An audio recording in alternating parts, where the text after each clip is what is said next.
There are moments in life when the world reveals who you really are. It's not when things are calm or easy. It's when someone crosses a line you never imagined they would. In a small roadside diner on an ordinary afternoon, a line was crossed. A girl stood trembling, humiliated, her shirt torn by hands that thought she was weak.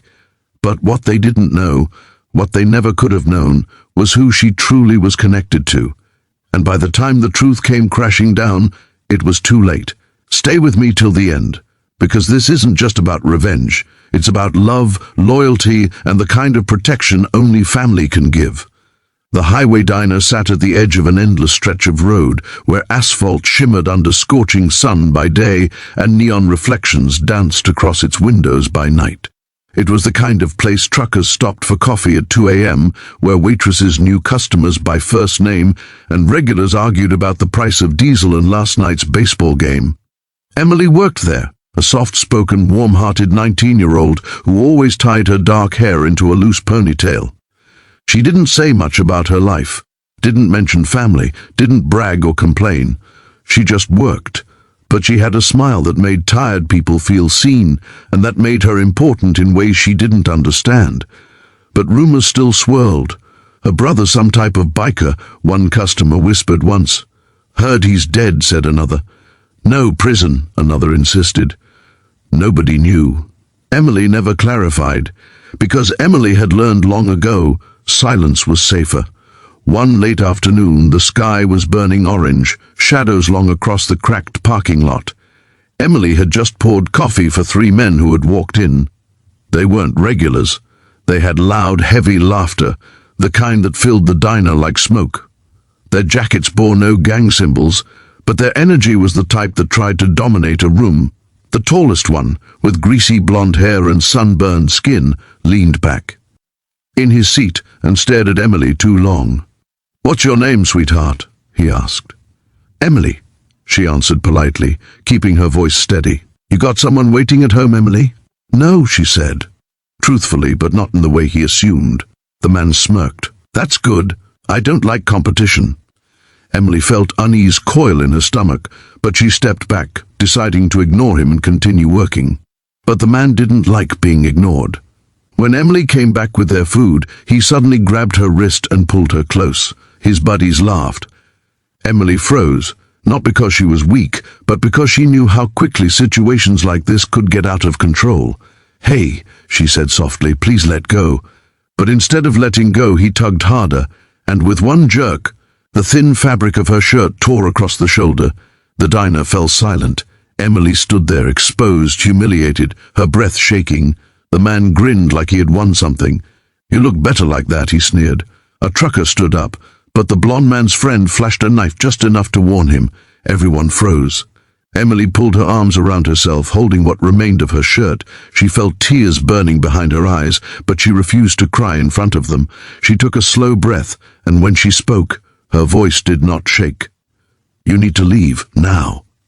The men laughed, as if she was a joke, as if she was alone, but she wasn't, because at that exact moment, an engine's rumble echoed outside. A deep, thunderous motorcycle growl, the kind that made the diner windows vibrate. Heads turned, the bell over the door jingled, and in walked a man. Tall, broad-shouldered, dark leather jacket heavy with patches of a winged skull and crossed pistons. Hell's Angels, bold and unmistakable. His beard was trimmed short, his hair tied back, and his eyes were the kind that had seen war, street war, pain, loyalty, love. Emily's breath finally broke. Ethan, she whispered. Her brother. The men who tore her shirt looked at him, then at the patch, and their smirks dissolved. Because Hell's Angels weren't just bikers, they were legend. And Ethan was a chapter of that legend written in fear and respect. But Ethan didn't look at them first. He looked at Emily. He saw her torn shirt, saw the redness where fingers had gripped too hard, saw the way she was holding herself together. Something inside him went silent, dead silent. Then he spoke, very calm, very soft. Who touched you? Not a shout, not anger. Something worse, the kind of tone that came before storms. Emily didn't raise a hand. She didn't point. She didn't have to. because the men already knew the answer, and their faces drained pale. The diner didn't feel like the same place anymore. The warm hum of conversation was gone. Everyone stayed still, waiting. Ethan stepped forward slowly, like a shadow with purpose. The man who tore Emily's shirt tried to speak. "Look, man, we were just—" Ethan moved faster than the sentence could finish. One heavy punch, straight to the gut, and the blond man collapsed to his knees, gasping for air like it had fled the world. Another shove sent him crashing into a table. His friends stood, panic spreading, but Ethan wasn't alone. 3 more motorcycles had just rolled in outside. 3 more jackets, 3 more Hell's Angels. This wasn't a fight anymore, it was a consequence. The blond man stumbled to his feet, fear twisting his voice. We didn't know she was—" Ethan stepped closer, towering over him.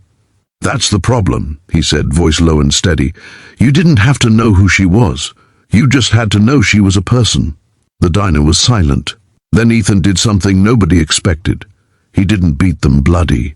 He didn't break bones. He didn't drag them outside or threaten their lives. He made them apologize, right there, in front of everyone. He made them look at Emily and say her name with respect. And when they did, in this world, you don't have to be feared to be strong. You don't have to be loud to be brave.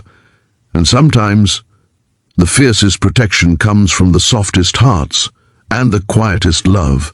If this story touched you, don't forget to like, share, and subscribe to Storysphere for more stories that stay with you long after they end.